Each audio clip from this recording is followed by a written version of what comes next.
It's always challenging when we step outside a little bit because such a nice day out there. It's so hard to come back, but bear with me. Let's start our afternoon session, and as I announced, we'll do the panel between now and the coffee break. We'll have an earlier coffee break, 3 o'clock. 3:30 we reconvene with the panel. We will just arrange the panel during the coffee break, and we'll have 10 states representatives that will talk about the practical move forward with ACT-CORSIA. So it is very, very important that we all understand how we will be going about the training, the capacity building, the support for the implementation of CORSIA from now onwards. It's a reality. As we say, CORSIA is on, and now we have to prepare the states to be ready for it. So how are we going to do that? First, we have to have the right information on immediately who will be having to start this reporting. We're talking about reporting right now. So remember all the discussions in the other panels that precede that said, oh, you have to have an operator in international routes that has a certain volume of operations, and then they have to report. And there were a few caveats, right? So when we put that in context to all of our member states in ICAO, and we have 192, we find that, making a prospection to 2019, approximately 75% of our member states would be needing to start reporting on the 1st of January, okay? So that is our ball game to start considering how we are going to go about that plan. So ball game here for us, 150 states will be required to start reporting on the 1st of January, okay? So that's our ball game. Other states will need also to get some support, to get acquainted with CORSIA, to get the legal framework. Yeah. We can do that. But bear with me that we have this number, 150 states as our ball game for the training that we have to undertake moving forward, okay? We will see how those numbers will work out afterwards, all right?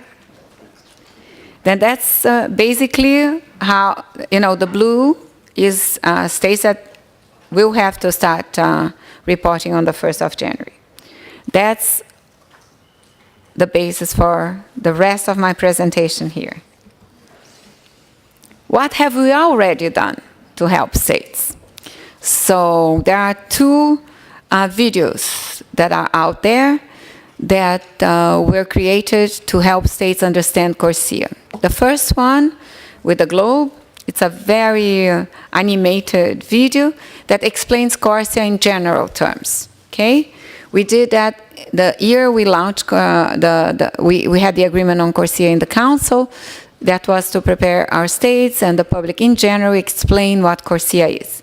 And then we had a new video more dedicated to the MRV itself. You have seen that video in my presentation in the beginning of the session, and we have put that video in all languages.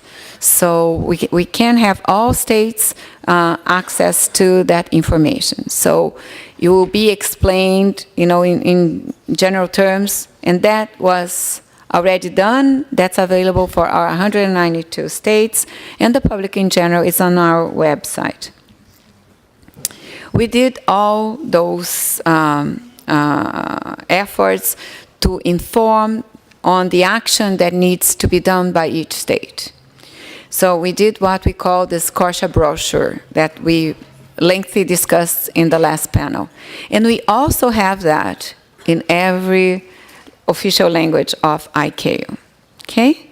And that's very important because all states, they can put that in front of, their officers can put that in front of the desk in their own official language, and they know step by step what to do, Okay? So that's a very important step forward also in training and capacity building. We have the CORSIA leaflets. So for every step on the way, you know, for every theme, and we call it a CORSIA at a glance series. For every step of the way, for every next movement, we will be issuing one of those series leaflets. So when we have more information on the CCR, we are going to put one leaflet. When we have more information on emissions units, we are going to put another leaflet. And every time we have more information for states that help them implement CORSIA, we will issue a leaflet. So the series is something that is going to be live, okay? And as we go, you will have that material. All of that material, they are in the website. You know, you can access them on the website. That's very important. So throughout the world, you have access to that information at the same time. Now I'm going to talk about something that you might not know exists in the website, which is what we call online tutorial for CORSIA. So even before we had the approval and the submission of the CORSIA to the Council, we did prepare a tutorial on CORSIA.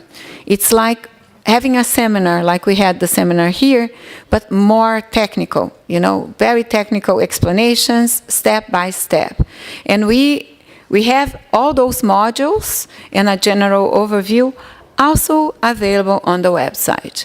So if you need a refresh of the information or something, on top of having now live on the YouTube our presentations here in the seminar, you do have the online tutorial on the ICAO website. Not a lot of people know the existence of that tutorial. We will make sure that now with the new web page, we communicate that better, you know, all of those resources better to all of our states. But no doubt, there is this tutorial there. It's very technical, specific, and we will be doing also updates as we go. Something very important in terms of implementation and reassurance on implementation was the testing of the SARPs. So we mentioned that. We had an agreement with the German government, and they helped us make a concrete case of CORSIA in 7 different states. We implemented it. The airlines participated, submitting data, the state went back, all of that. And this has given us a lot of material as well on real life, let's say, that helps us help our states when they come back to us with practical questions. That also helped us put together the frequent asked questions.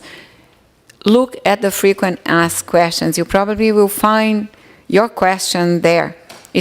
We hope it's very helpful. Again, same way I mentioned before, if you have a question and it's an important question and you don't see that that's covered in the frequent asked questions, send us the question.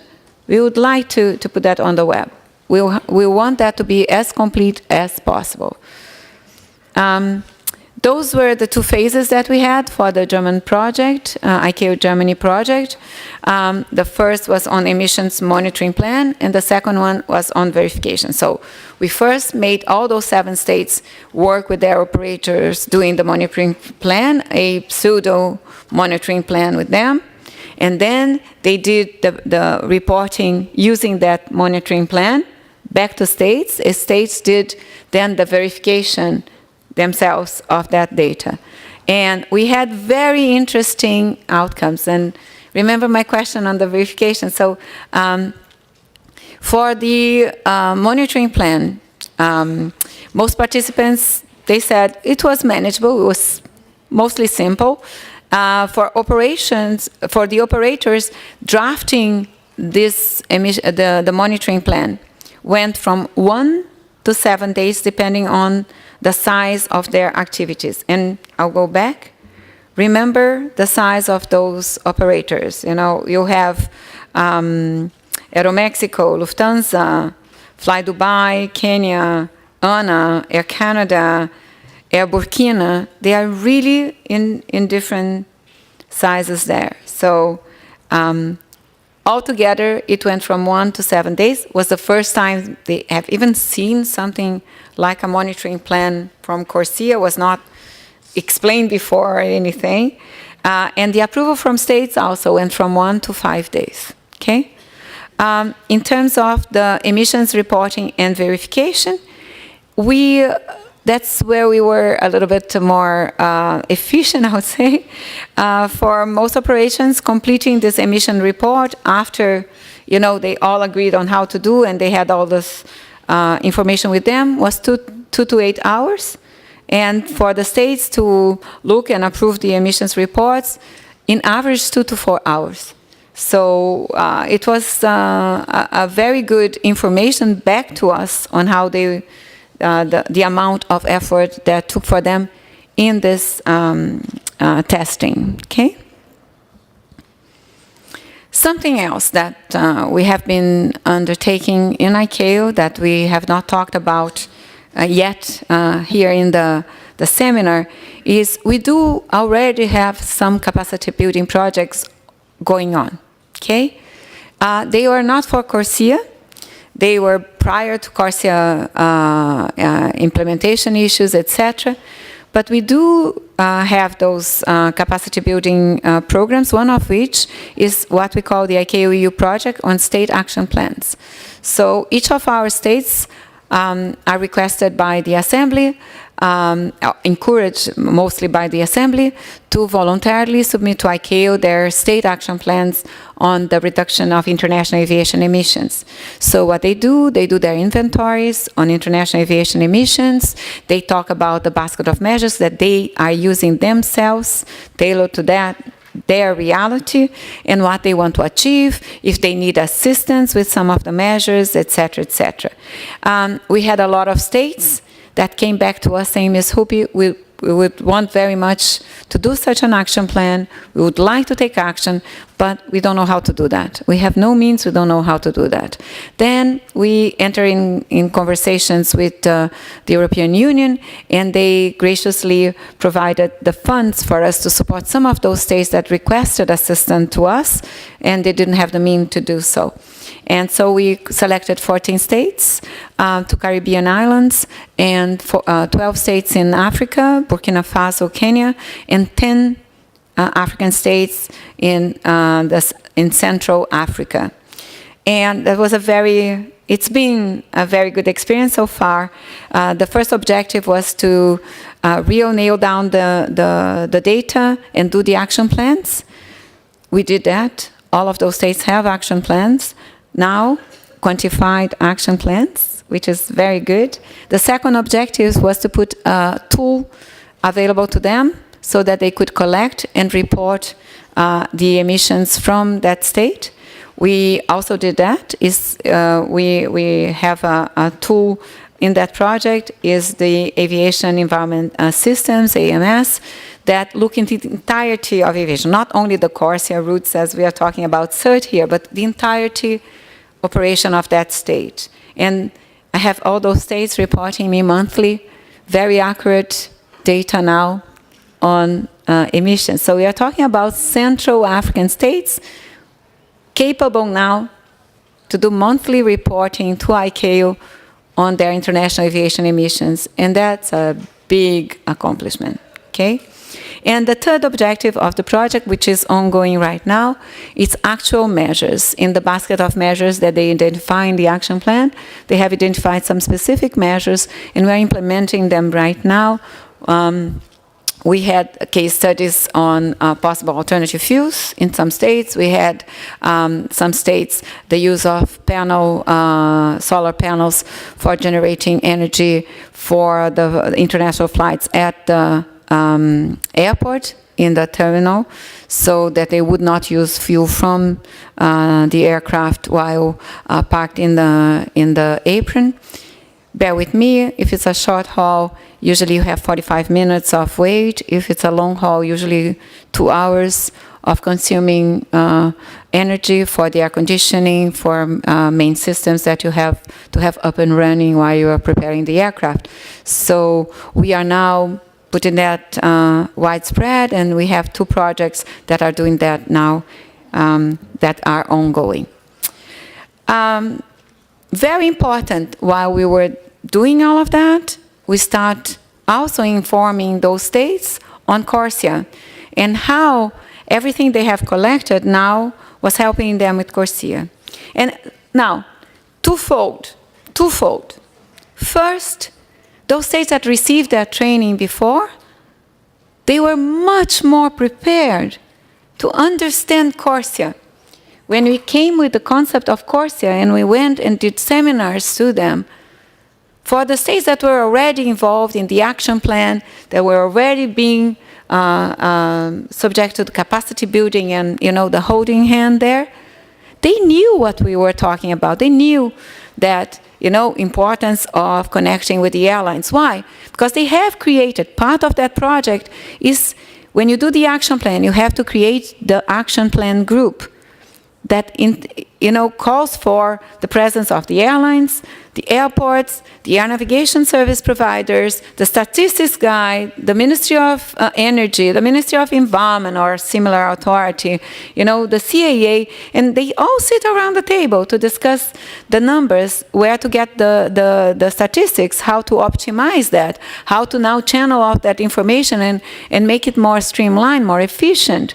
What are the possible synergies, funding for the actions that they are identifying in the action plan, some proposals for actions. So those groups are powerful. The synergy that comes out of those groups is amazing. And we saw that with our own eyes during the project. And part of it is CORSIA is one part of the measures. The state action plan is the big picture, okay? So when we do the state action plan, and as we move forward now with the state action plans, completeness, and CORSIA start being implemented, we are going to reflect the results of CORSIA in each state's, actions. So the action plan will give the big picture, what I'm doing with each one of those elements in the state, and what I'm doing with CORSIA. So the states will have that big picture moving forward, which is very important. Okay, I wanted to bring that to your attention because we had those 14 states ready, and understanding CORSIA moving forward because we prepared them for that beforehand. Okay. Now, very important too, in terms of capacity building, was the ICAO events. We did quite a quantity of seminars in each of the regions. We had additional seminars outside the main program of ICAO.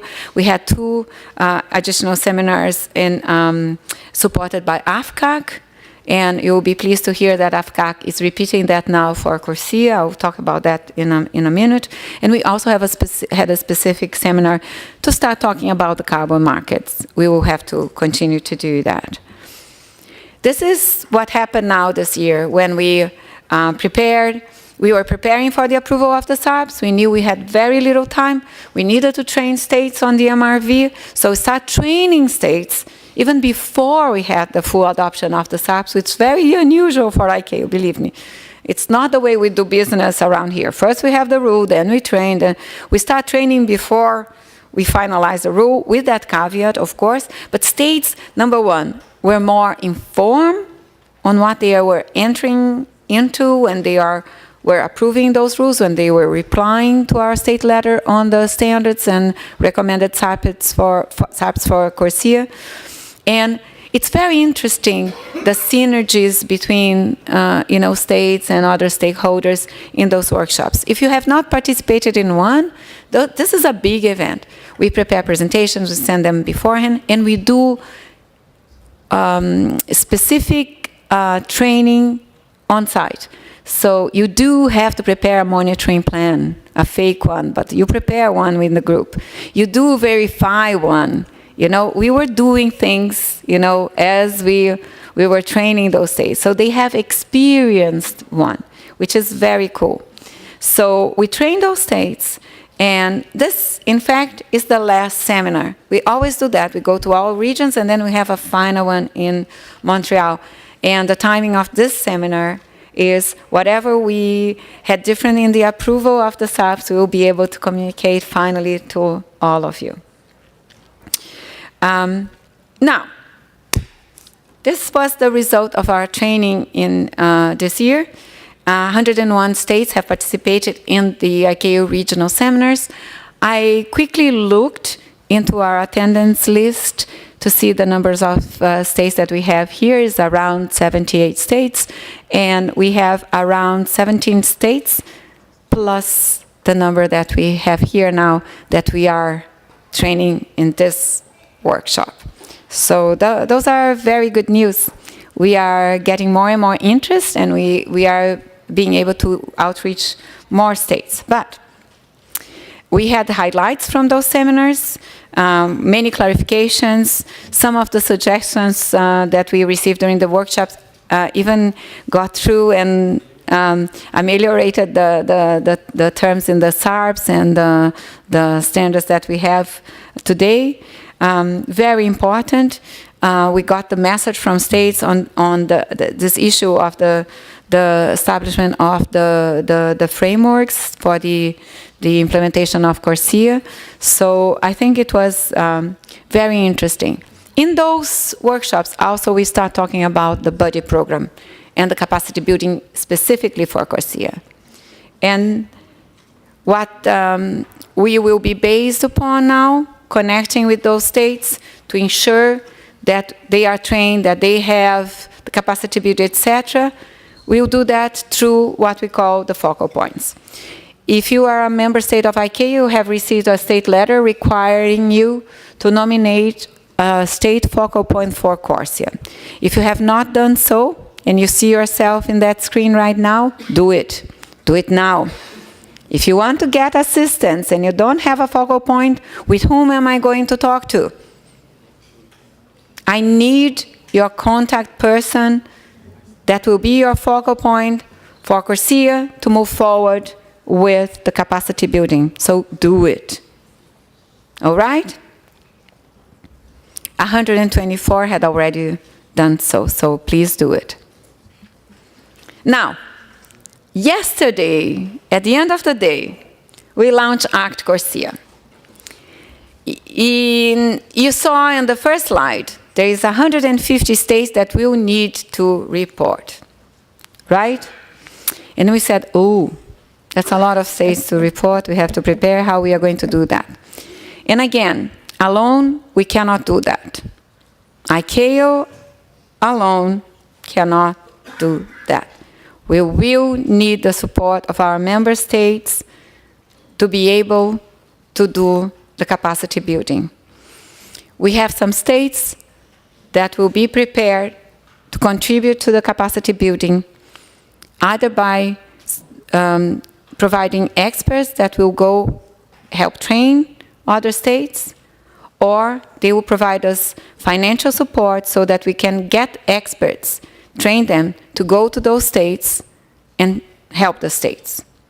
But we will have to cover the states that need help to report and to do their legal framework, which are the two big things that we'll be concentrating right now. Is the monitoring plan, is the legal framework. Those are our two top to train our states right now. We will have, ACT-CORSIA will have to continue. ACT-CORSIA will have to continue training on the next steps, on the next subjects that the states will have to react to and implement.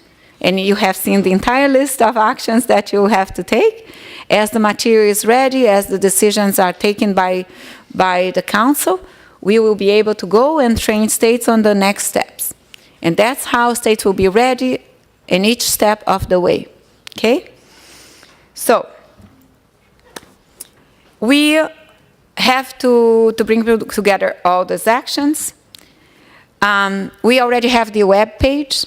Everything about this training and ACT-CORSIA will be put there. Right now we have the titles. We'll be filling up that as we go with information, okay? Examples, good examples you can copy, you know, nothing is created, everything is copied and improved. So, guys, pay attention to the website. But more important than that, how we are going to do that? As I said, there are two things we will have to train our states. And if they are to be ready in December, because it starts in January, we have to do this training between September and November. So we'll have to have the plan ready by the end of August. It's very short again, we know that. But that's the way we are going to move. We are going to basically prepare all the material during July, beginning August. We intend to have a workshop in ICAO, a hands-on workshop for specific experts that will be the nominated experts from the states and the ones we are going to select to go to the states and do the training. They will be doing the training under the umbrella of ICAO. We will know at any time who will be training who, when. The material to be used is official ICAO material that we are developing right now. And we have all the trust that will be training the experts that will be providing the support to states in the best way possible. And each one of those states will be linked to a group of states, and each group of states will have one officer on ICAO environment that will be responsible for that group. So is this officer that will be talking to each one of the experts, making the plan for each one of those experts on which states this expert is going to visit, when, what are the deliverables, and when they are away, and if they have any problem when they are away, they will connect with that officer that will have the answers for them, okay? I will digest that in the next slides, but basically that's the way we are going to move forward. So, important to know, we had the endorsement of our council on the plan for the capacity building. We realized that some states are more ready than others to take the action, and that some states have already come forward and said to us, we can help. And we'll be relying on those states. This buddy program, that was something that started with the state action plans. So states that did their action plans and had good action plans, we said, can you team up with your neighbor and help them do the action plans? And they said, yeah. So we started this buddy program. And it has been great for the action plan. So we are kind of copycatting that good initiative, you know, also for CORSIA. So here's the plan. We are going to train approximately 90 states. Why 90, Ms. Hopi? Well, because we will probably have around 15 main donor states that the states themselves are ready. So 90 states plus 15, you already have 105.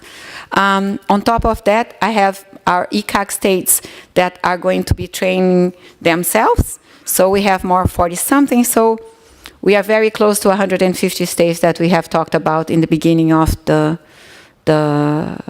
presentation, okay?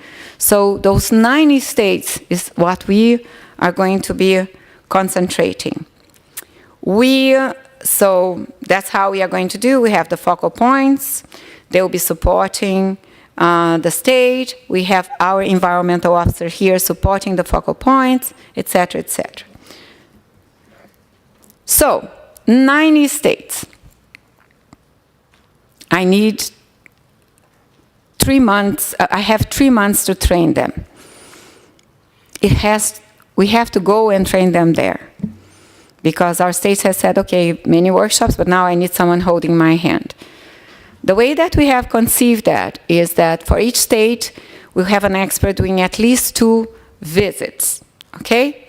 You come, you do your first visit. You're going to help the state with the drafting of the emissions plan, with the initial draft of the legal framework.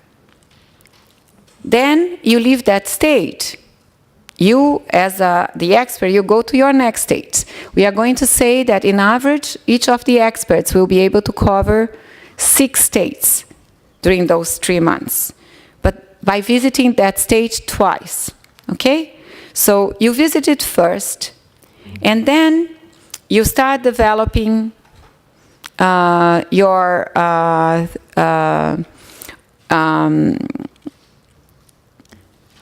draft in the state yourself after you got the first information, and you'll be in contact with your expert while you're developing that, and then the expert comes back, visit you again to make sure everything will be completed.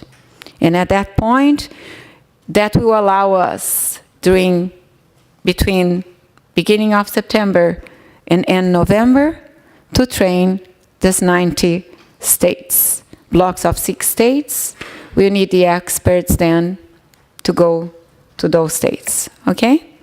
And we will train those 15 experts clearly here in ICAO, okay? With the material, with everything. So that is the big picture of what we'll be doing.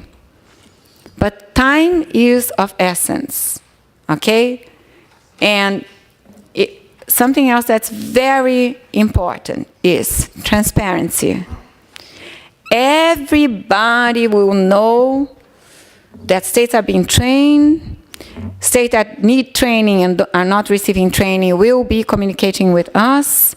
We'll try to have an additional way of helping those states, another alternative. The important is that all states that need training be trained. I'll put my entire staff basically on that effort because we need to do it. Okay? We already have the plan in my team, who's going to do what, who's going to be staying with which group of states, with each of the experts. Not always the group of states will respect our regional arrangements from ICAO regional offices or things like that. It will be really proximity, language, culture, etc., that would link. We'll try to have the trainer as much as possible speaking the language that those states speak. That highly facilitates the communication. That officer then, that expert then can really, come closer to the state, help better with the legal framework because it's in the language, etc., as much as possible. We will put that on the website. You will know if it's the first visit, if it's the interim period, or if it's the last visit. We will have the map. As soon as we put all of that together, we'll prepare the map and put on the website. We have to say something, though. We cannot and will not be responsible for trainings that doesn't come under the umbrella of ICAO. If someone is not telling us that they are training others on CORSIA, if they are going their own way with their own materials, etc., I'm sorry, I cannot guarantee that that state is trained. The reason why we are doing all of that effort is to make sure that we have quality in that training, that our states will be trained, and they will have good quality training. So that's why we're preparing that material. That's why we have the tools that were developed. That's why we are training the trainees. But I can only reflect what is communicated to us and the things that we can really guarantee a minimum quality to our states. Not that it's anything bad if other state just go and help another state. But guys, we have to organize the training of 90 states. Our council took a decision that we need a specific training organized under the umbrella of ICAO, and that's how we are going to move forward. And it's very important that we continue to have the quality that we have assured up to that point. That is what CORSIA has been so successful with. So, basically, to conclude, capacity building and assistance is really the backbone of the CORSIA implementation success. Not only states need to be ready, also operators need further assistance to prepare for CORSIA to all the requirements by the 1st of January 2019. That's why I'm very pleased to have with me in that panel, and it's only the two of us, Michael Gill. And Michael is doing the same effort that I just explained to you for the states, member states of ICAO. IATA is now doing with the operators. And we have been talking and we have been coordinating to make sure that we will be ready at the same time with our constituencies. Okay? And that makes, you know, CORSIA so great, because it's an international civil aviation effort. Industry, states, NGOs, they are all holding hands, moving forward with that file. And that will be very important. So Michael will be providing us a presentation now. I thank you for your attention. And let me say a final thing. I'll have 10 states sitting here after the coffee break. I cannot thank enough those states for having come forward so quickly, because I gave them no time to think. I know SARPs were being approved. I was calling those representatives. I was, during the CAPE meeting, I was talking with the experts members in CAPE saying, please, please, please help us. We have to move faster. And everybody's looking at me saying, Jane, we have to coordinate. I said, coordinate quickly. Please, please, please, please. We have to move. And we already have 10 states sitting here, moving supersonic. You know, to be able to say, we will be helping. But that doesn't mean that there are other states that already came to us and said, we are going to help. So there are more states out there that are coming to me and saying, Jane, we are considering, just to throw a few of them, you know, Mexico is looking into it, Japan is looking into it, Saudi Arabia is looking into it. You know, we will be looking into it. And, you know, it's 10 states, great states, will be sitting with us, but they are not the only states that will be holding hands. And I think that will be an unprecedented effort. I hope a very successful one, and we wish to repeat those efforts afterwards for the other steps that we'll have to take in CORSIA, and that will make it all good. All right? So on that note, thank you very much for your attention, and I'll ask Michael to join us. Thank you.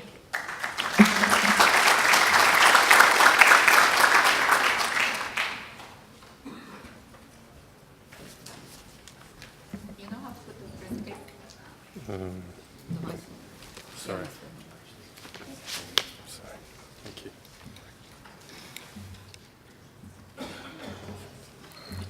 Thank you. Jane, thank you very much. Good afternoon, everybody, and thank you to Jane and her team for this opportunity. Just to give you some perspectives from the industry side on this really important topic of capacity building and preparing all of us for implementation of CORSIA in the next weeks and months. If you'll just allow me, I wanted to take a quick step back to a few days to last Wednesday, and just to reflect on exactly what happened here in ICAO. And I really don't think we should underestimate the significance of the Council's decision to adopt the SARPs for CORSIA. It really is a huge achievement, and I really think ICAO, generally the Secretariat and the Council should be congratulated on the really important work they've done since the 2016 Assembly. If you think how much work has gone into the development of that document, those documents, the consensus that needed to be built around them, I really think ICAO should be rightly congratulated, and the Council has delivered a huge step for all of us. It allows us all to move ahead with preparing for implementation. Since the Assembly 2016, there have been, to be honest, very high expectations on ICAO from all quarters, and really the Council has delivered on the promise. I would say that those high expectations also meant there was a lot of speculation, a lot of, to be honest, inaccurate reporting about what was going on within the Council discussions, and I think that wasn't always helpful. It created a bit of unnecessary pressure around the Council process, and so I really wanted to congratulate the Council on being able to see through the political issues that they needed to discuss to build this consensus around the package that was adopted. Now, moving on from that, a big but, of course, is that we now have to move ahead with preparation for a CORSIA implementation. And this date of 1st of January 2019 is looming very large on the horizon. And if I was to give one message from the industry perspective, it's really that we have to make sure the work is not left incomplete, only half done. We really have to make sure that we drive ahead for successful implementation. And I think it falls on all of us in this room and those participating in this seminar over the internet, whether that's ICAO, whether that's governments, whether that's industry, to make sure that we have everything prepared that needs to be done, that we continue to contribute in a positive manner to the discussions to ensure that everybody is ready for this 1st of January deadline. Now, the industry, ATAG, working with IATA and IBAC for the business aviation operators, has launched this Countdown to CORSIA campaign just over a year ago. And it was based around three main areas, if you like: awareness, advice, and activation.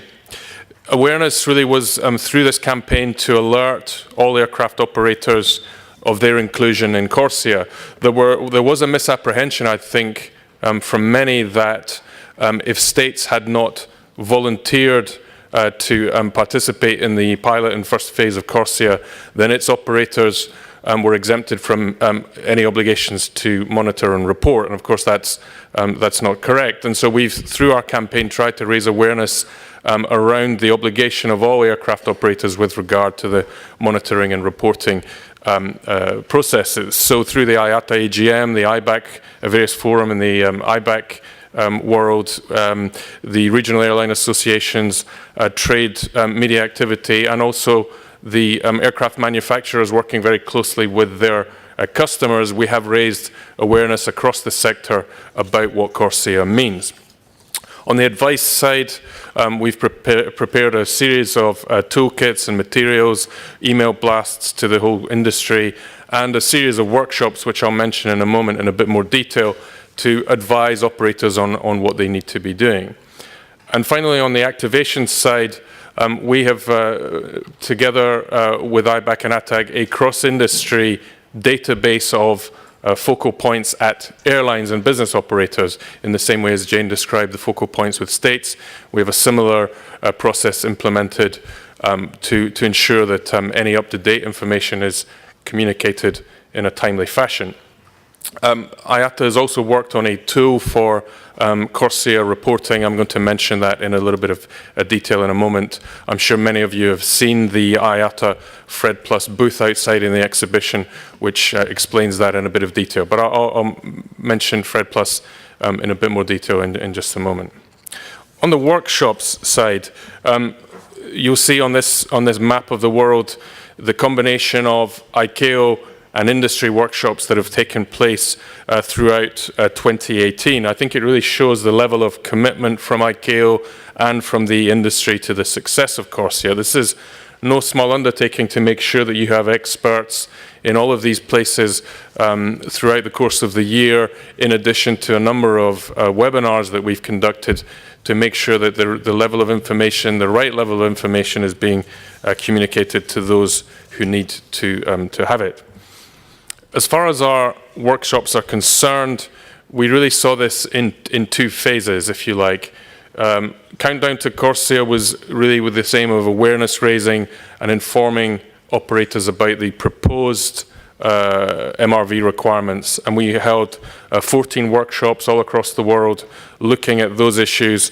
We brought together in the course of those 14 workshops nearly 180 operators, which I think is a really significant number. In the second half of this year, now that we have the Council decision from last week, we're working on EMP readiness, the EMP readiness aspect, and we'll have a further 9 workshops between now and the end of the year. We already have well over 100 operators who've registered to attend those. So there's a great level of interest from the industry. There's a great level of commitment on the part of operators to learn about CORSIA, to learn about the EMP, and I think it hopefully bodes well for the successful implementation. I would say that for all of our workshops, it's not just been limited to IATA member airlines. We've opened it to any airline who is subject to CORSIA requirements. And for our EMP readiness workshops between now and the end of the year, we'd be delighted to also have any representatives from states who are interested in coming and seeing this issue from the industry perspective. They're more than welcome to join us.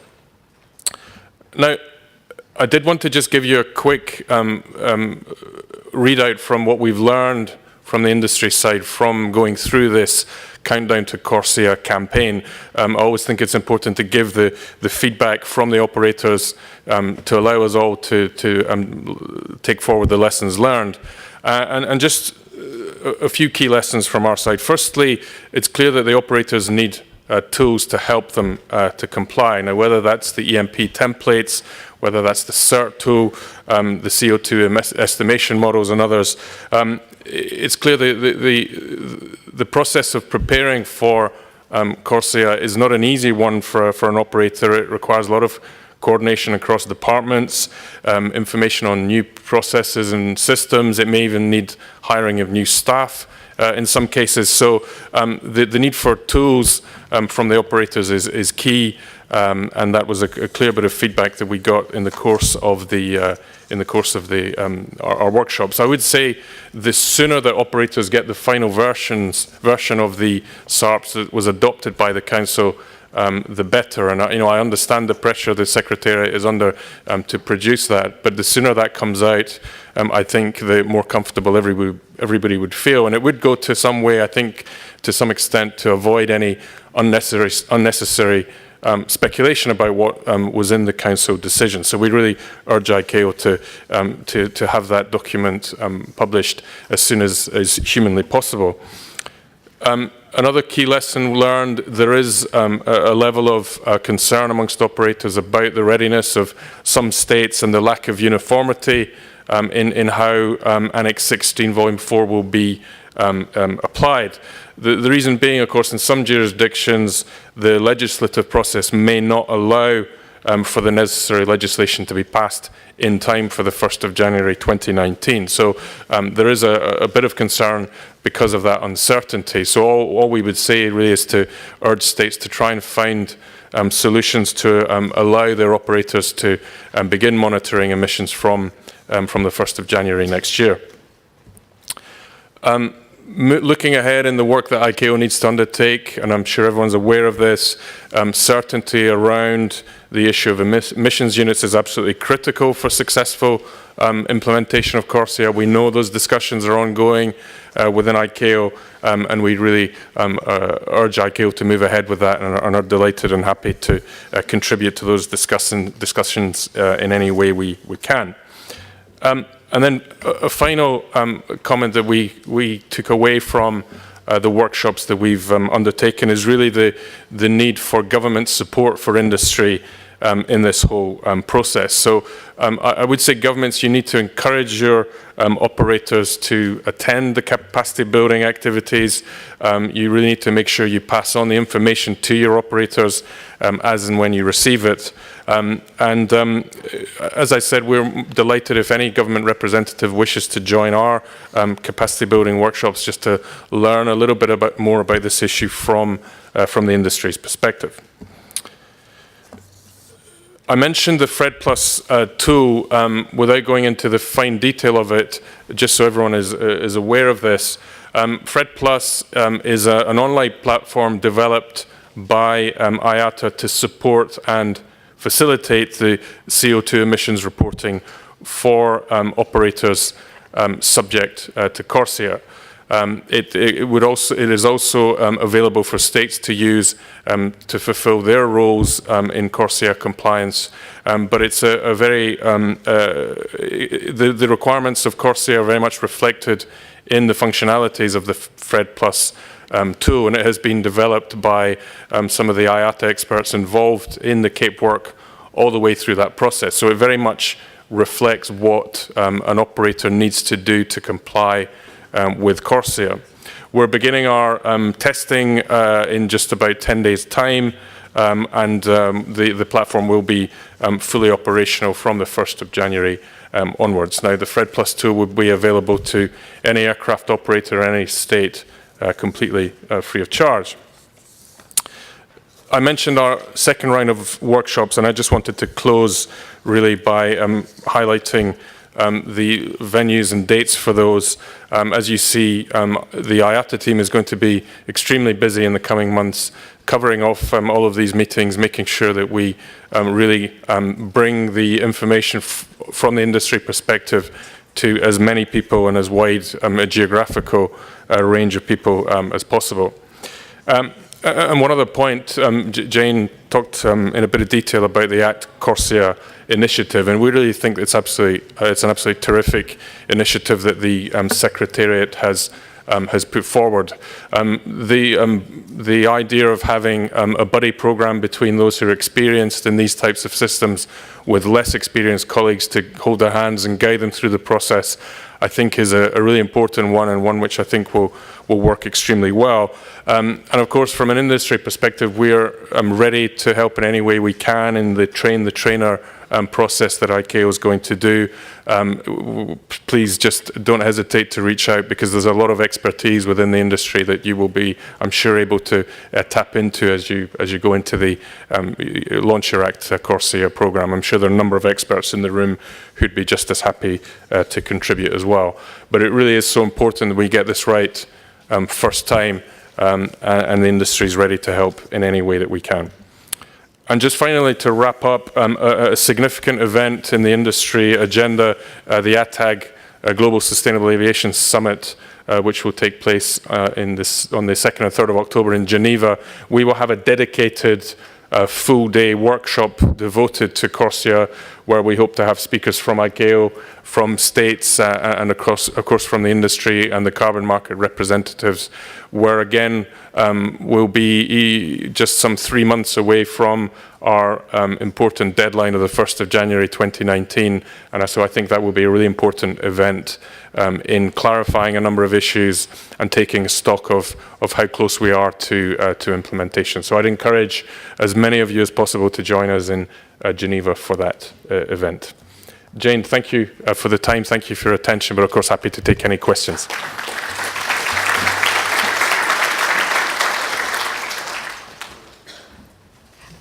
We will be breaking for coffee soon to be able to prepare for the panel that is completely linked to the 2 presentations we just had. But before we do so, if you have any questions about ACT-CORSIA and capacity building, yes, please. Okay, this is Abdullah Al-Asiri from the Kingdom of Saudi Arabia. First of all, I thank IATA for the available presentation that he did now. I'm just asking, I'm curious about the situation of the private companies and the airlines. How do you evaluate their situation for complying and implementation for CORSIA so far? as you did for the workshops that you did in the previous year? I'd say that we've had a varied experience in the level of awareness and preparedness for implementation from the operator side. And I think that's natural. There are a number of larger carriers who have experience of this type of scheme, particularly those who operate into and out of the EU with the EU ETS, where there are a number of parallels.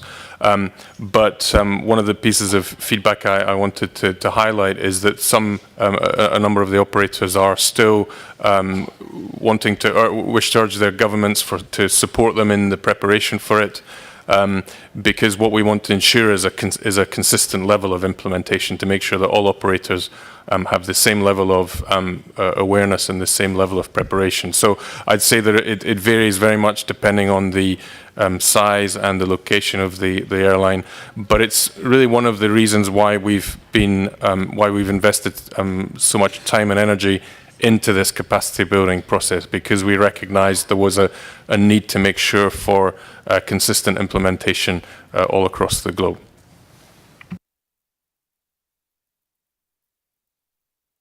Any other question? All right, so we'll be breaking then for coffee. Important announcement, halftime, Colombia and England, 0-0 so far. Very exciting. Let's see the follow-up on that. I think we will finish the seminar and we'll have all the results for today. I'll see you back in half an hour in the room. So enjoy your coffee. I just...